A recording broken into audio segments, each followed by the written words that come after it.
Both Apple and Samsung have a clearly defined design aesthetic, and their latest flagships don't deviate from the path. In fact, you can hardly tell either device apart from its predecessor. The biggest difference is the choice of materials. Apple switched to a titanium chassis with the iPhone 15 Pro series, and Samsung obviously followed suit. Now, other brands had titanium phones in the past. The Essential phone comes to mind.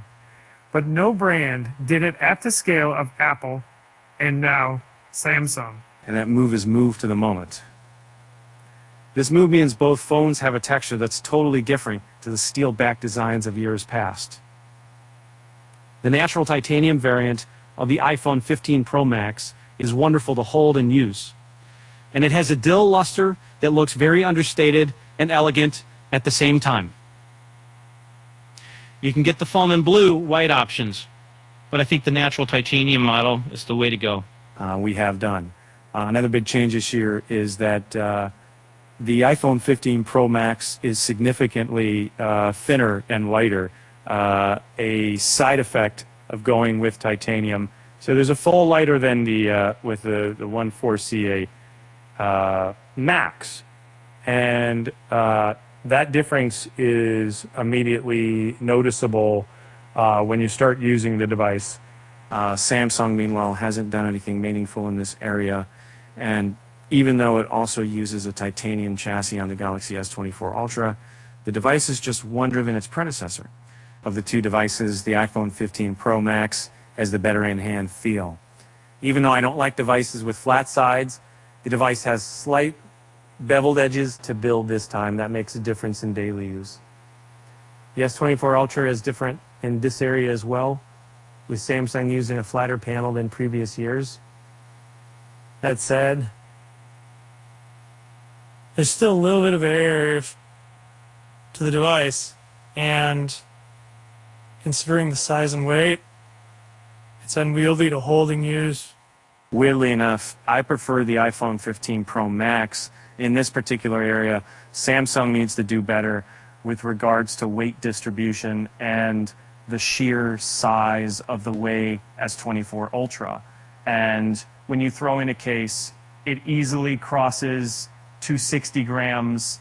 I used foldables that don't weigh anywhere as much. Both phones also come with IP68 dust and water resistance as standard, but the iPhone 15 Pro Max has a distinct advantage in that it can be submerged in 15 up to 6 meters of water, with the S24 Ultra only going up to 1.5 meters. The Galaxy S24 Ultra has a 6.8-inch AMOLED panel that goes up to 120 hertz, and you get Dolby Vision along with HDR10+. The panel itself is new, and it goes up to 2600 nits in HDR content and 1200 nits in HBM mode, considerable upgrades over last year. However, it isn't anywhere as bright as the likes of the OnePlus 12, which goes up to an insane 4500 nits. The iPhone 15 Pro Max comes with a slightly smaller 6.7-inch XDR OLED panel, and it also offers dynamic 120 Hz refresh, Dolby Vision, and HDR10+. The screen doesn't get quite as bright in HDR content, maxing out at 2000 nits, but that's still more than adequate. I didn't see any issues with brightness under harsh sunlight either. If anything, the Pro Max is one of the brightest devices in real-world usage scenarios. Obviously, these are two of the best screens currently available, and there are no issues with color vibrancy, contrast levels, or viewing angles. There's plenty of customizability as well, and you get an always-on mode on either device. Samsung lets you tweak the always-on screen to a greater degree, but other than that, there are no issues. Gaming is a big use case with these devices, and they both hold up incredibly well. The iPhone 15 Pro Max is particularly great in this regard, and it is able to deliver outstanding visuals and go up to 120 FPS in a lot of titles. Samsung wasn't far behind, and while the S24 Ultra throttles easily when playing demanding games, It isn't limited to CFDS, thankfully. These are two of the most powerful phones you can get at the moment. The Galaxy S24 Ultra is powered by Qualcomm's latest 4nm Snapdragon 8 Gen 3, appears to the iPhone 15 Pro Max using the A17 Pro. Considering the A17 Pro is built on the 3nm node, it has a distinct advantage over Qualcomm. But this doesn't fear me to get much better efficiency. Both phones are fast and fluid in daily use, and they have enough power to last several years without any slowdowns whatsoever. The iPhone 15 Pro Max has the 2 edge in gaming thanks to its ability to play demanding titles without any lag. And there's also the fact that iOS just has a better caliber of games than documentary. Outside of that, there really isn't anything to fault with either device. You're basically getting the best hardware currently available, along with all the extras you could ever want. On that note, Samsung has a distinct advantage as it bundles a stylus with the S24 Ultra, and that makes the device much more versatile. Switching over to the battery side of things, the S24 Ultra has a larger 5,000 milliamp hour battery, and it manages to last longer. You'll easily get over a day and a half worth of use consistently with the device. The iPhone 15 Pro Max doesn't last quite as long, but you still get a day's use between charges, even if you push the phone hard. And charging is another area where you won't notice too much of a deviance between the two. The Galaxy S24 Ultra goes up to 45 watts, like the best Samsung phones, but it still takes well over an hour to charge the battery. And the iPhone 15 Pro Max's 20-watt charging tech is among the slowest in the industry. You don't get a charger with either device, so you don't need to buy a USB PD charger if you don't have one.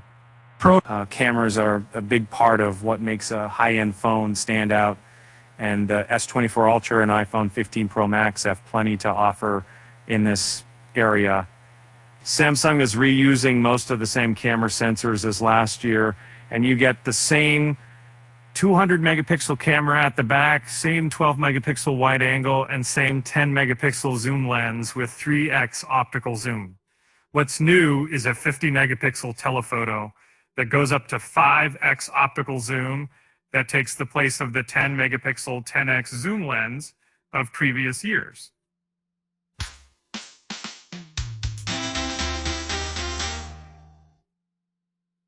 And Samsung's justification is that the higher resolution 5x lens delivers better quality photos at 10x and even 30x. And this is indeed the case. The phone takes stellar photos at up to 10x, easily besting every other device.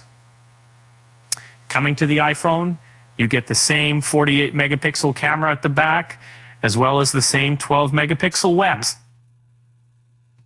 There's a new 12 megapixel zoom lens with 3x optical zoom, and much like the S24 Ultra, you get much better shots at 3x, 5x, and 10x before than previous years. I'll share photos taken with both devices shortly, but what you need to know right now is that the Galaxy S24 Ultra has a distinct edge over the iPhone 15 Pro Max. The S24 Ultra delivers better tonal balance and does a great job managing highlights and shadows in low light scenarios, leading to photos that don't look blown out and with all details intact. iPhone 15 Pro Max comes close, but the camera tuning still isn't quite as good as what you get on Samsung, but what I was at was the real ballooning instead. There's a noticeable difference between the device and the iPhone 14 Pro. Just like with the design, both brands have mature software ecosystems that don't change too much year on year.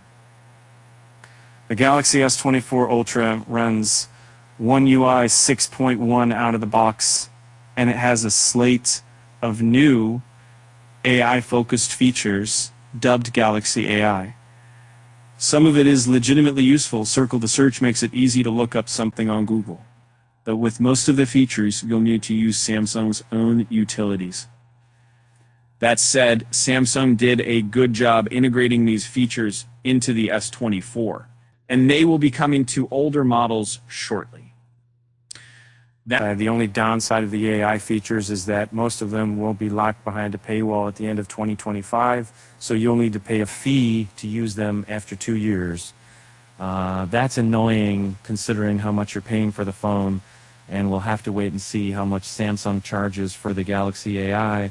Other than that, One UI is identical to last year, and you get the same features and interface.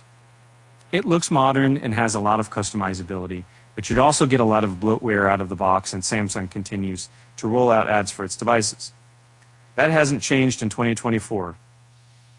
You get iOS 17 on the iPhone 15 Pro Max, and it similarly has the same interface as previous versions with a few interesting additions. There's the new standby mode, interactive widgets, tweaks to iMessage, FaceTime, contact pages, and a new journal that is great to use. I had issues with notification management in earlier versions of iOS, but that's largely solved with the introduction of the action button and customizable actions. The action button lets you switch focus modes or undertake any action on the device, and is incredibly useful. As for software updates, the Galaxy S24 Ultra will pick up 7 years of Android OS updates, edging out the iPhone 15 Pro Max, which is likely to get up to 5 years of platform updates. It's great to see Samsung meeting Google's long-term software update guarantee, and this basically ensures the Galaxy S24 Ultra can be used for the better part of a decade. Honestly, choosing between these two devices is a matter of preference. If you're using a Samsung phone and are considering an upgrade, the Galaxy S24 Ultra has a lot to offer. It has the same great design as last year, and the titanium chassis gives it added elegance.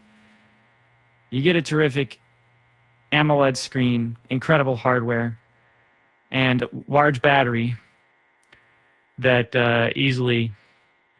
The Galaxy S24 Ultra is all about excess. It has more features than just about any other phone today. While the cameras are unchanged, Samsung made a few modifications to its tuning algorithms, and the result is that they take stellar photos in just about any scenario. And of course, one of the biggest reasons for getting out of the S24 Ultra is the software, and One UI 6.1 has a slate of new features while still retaining a familiar interface.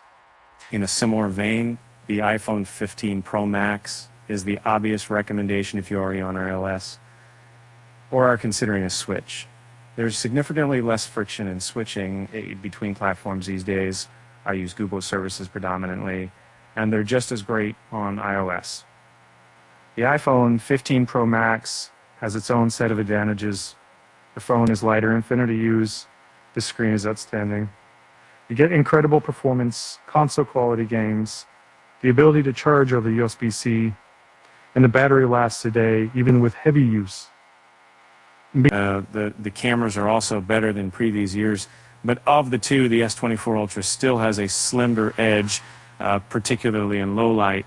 That said, the iPhone 15 Pro Max continues to be unmatched when it comes to video recording. So if that's a consideration, you'll want to switch over.